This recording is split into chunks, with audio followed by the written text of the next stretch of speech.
Hello viewers, this is NSUBEB in Action, a program dedicated to showcasing the achievements of the Niger State Universal Basic Education Board under the leadership of Dr. Isa Adamu. On this edition, we'll be talking to the chairman and he's going to give us a rundown of his plans for NSUBEB this year and also the challenges he's faced in the past year. Please stay tuned as we roll out the program.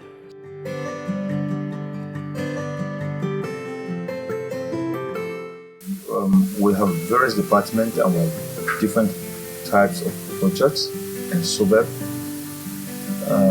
We have projects that people refer to in the physical infrastructure department, which is actually the most popular project of NSUBEB. Then we have the academic services projects.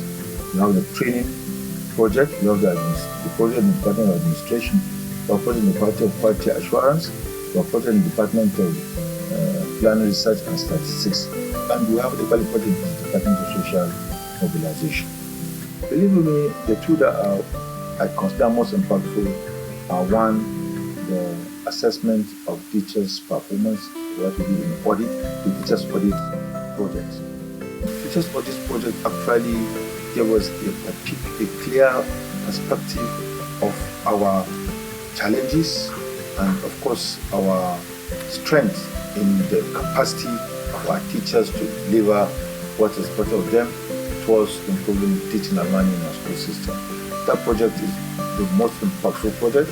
And then the next impactful project, to the best of my mind anyway, it is equally the head teachers' competency test we had last year.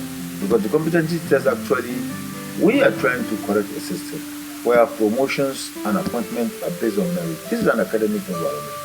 If you do not perform very effectively, you shouldn't be posted in administrative. You should be in administrative responsibilities. I think these are the most impactful projects. But again, there's one project that I loved last year. That's working for the child. It's a social mobilization department project that we all work towards community mobilization to come out and bring their children to school. While working for the child, because we had the wife of the governor of Niger State in attendance. She took photos from Mobile, and then it was really very interesting. And of course, it really served the purpose it's supposed to, that is mobilization of the community, of the state generally, and it is very beautiful project. So I believe that these are some of the projects that I consider very. However, the public will have their perception or assessment of what they think is the most. That's left for the public. But for me as an individual, not even for students, I'm speaking as an individual, this is what I believe to be the most impactful project we've had the last one.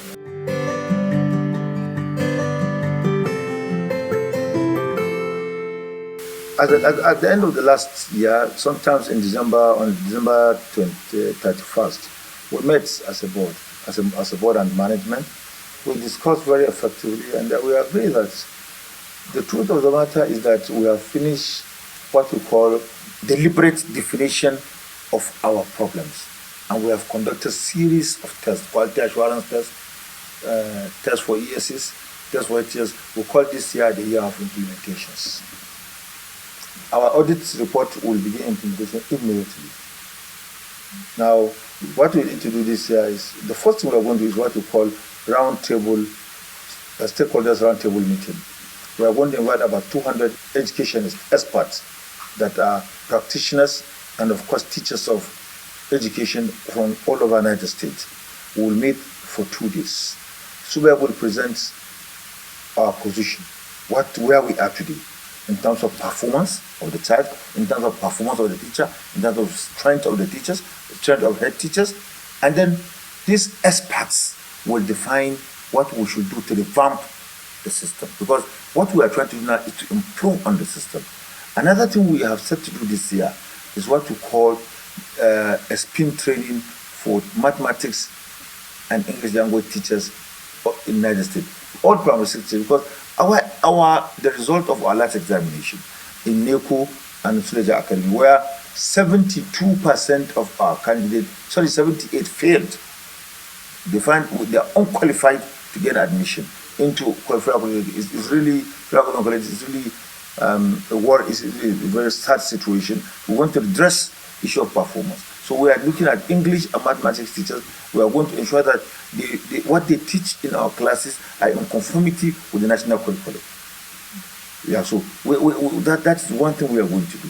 And then we are going to implement the findings of our appeal committee on teachers' competency tests, teachers' audit report, and head teachers' report. Now, what we are going to do is we are going to look at teachers that cannot perform the responsibilities that they are supposed to perform with teaching and learning, and we'll look inward within the system where we have gap and they have capacity to provide services in those areas. They will post them there. For instance, a teacher who cannot teach, who cannot read and write, virtually that teacher cannot teach. We will make him either a nanny, a gate man, a gardener, or a teacher assistant. Okay? Definitely, we are not thinking of sending anybody. In fact, His Excellency, the Governor of United States, Raja Bakr Sani Bello, is not interested in making anybody, sending anybody to the labor market again. Therefore, in that perspective, we are going to give him an alternative response. But on his own, if he thinks that he is too big for that, then he will find another level. But what we will not do, as a contested side, we will not condone teachers that cannot read and write. Because that's the basics to begin this. And then we are collaborating already with institutions of higher learning. I can tell you that we have given Federal State College of Education and Federal College of Education over 10,000 results to verify for us. At the end of the verification exercise, we'll now be able to know really what percentage of our teachers are even trained and certificated by our training institutions. And then that will equally push us to move forward. So what we're trying to do now is this year, you are not going to see surprises, we are going to see implementations. We want to implement whatever we have done last year so that we can reposition the system. But the first thing to do, we are going to talk to experts, people who believe have the capacity and wherewithal to improve the system. That's educationists, people from all different aspects of education planning, education administration, education planning administration, education, teachers of teachers, and the rest of it. We'll sit down and we'll talk to ourselves. Then we'll find a way forward. From there, we are going to develop a roadmap that, of course, will be inconsistent with the strategic plan of basic education in the United States.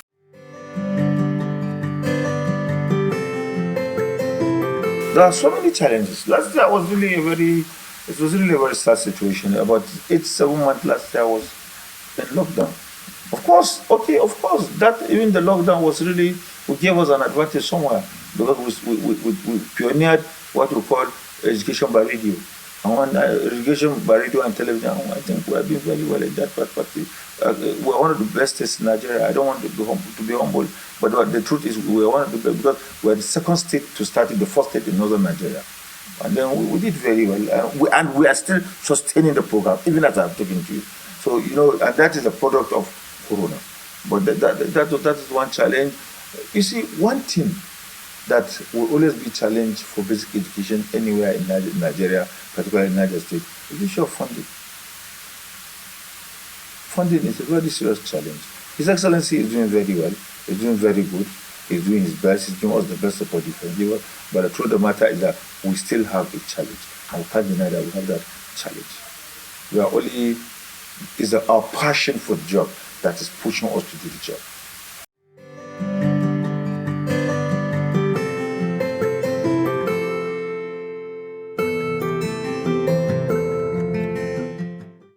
Deliberately, I de-emphasize infrastructure because that's the area that has received the highest attention from this government.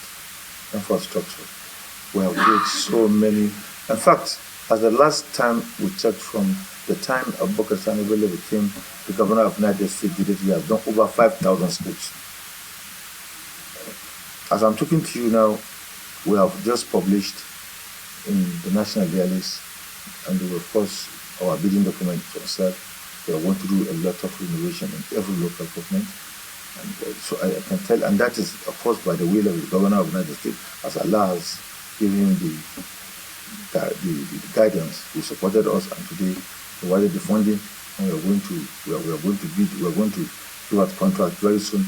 So we are doing a lot in that. I think if you want to take that, you go to the department that is in charge, and they will give you a lot of records that we have to use. Of course, in terms of furniture, yes. But in terms of teaching materials, and that's why there's another challenge there. For a long time, we found out there's a dearth of provision of such things to schools. And morally, it's not really right for you to pump into a class and say that you're asking the teacher, where is your register, when you did not even provide the register. He has to buy the register with his stipends. That definitely is not good. And we're going to improve that. We have started with chalks. We are already giving out chalks to all schools last time, and we're going to give more chalks this time. And of course, we have got, of course, as I'm talking to you, even if it is basic, that is Bashi. We've got registers, we've got all school records, we are ready. The moment schools are about to resume, we distribute them to all children. That aspect of it, we are beautifully finished with that. Yeah. And of course, we are going to buy apps that have books, recommended textbooks for our teachers so that they can use them instead of buying soft hard copy of textbooks. You see, teachers are great people. They are the only industry that, I'm sorry, I'm being very sentimental here. That's the only industry that's working today in Nigeria. They are really working. There is no way you will not find teachers in their classes. Yeah, we have truants among them. It's normal. But I believe me, 80% of our teachers are doing beautifully very well. And of course, without their support, we cannot get where we are today. The truth is that they are field soldiers. They are doing the best. Like I said, in sunshine and in rainfall, they go to school. In dry season and wet season, they go to school. And of course, even when they are hungry, believe me, they go to school. They do their job. These are great people. We respect them, we honor them, and we believe that God is going to honor them too. And I'm not saying that what is in heaven. No, they will get. We pray that there will come a time when they should get their reward here on earth. Because I'm a teacher too. The more we pay teachers, the more I'm paid. One day I will not be here, and I will go back to the classroom, and I will hope to get what can sustain me and my family. Therefore, I am part of the struggle for teachers to get their best. But of course, I'm equally on them to give in their best, because that's very important. That was NSUBEB in action, and you have heard from the horse's mouth. That is the chairman of Niger State Universal Basic Education Board, Dr. Isa Adamu, who's just rolled out his plans for the incoming year and has also told us about his challenges in the past year. We hope to bring you more of this program. Do stay with us for more editions. Thanks for watching.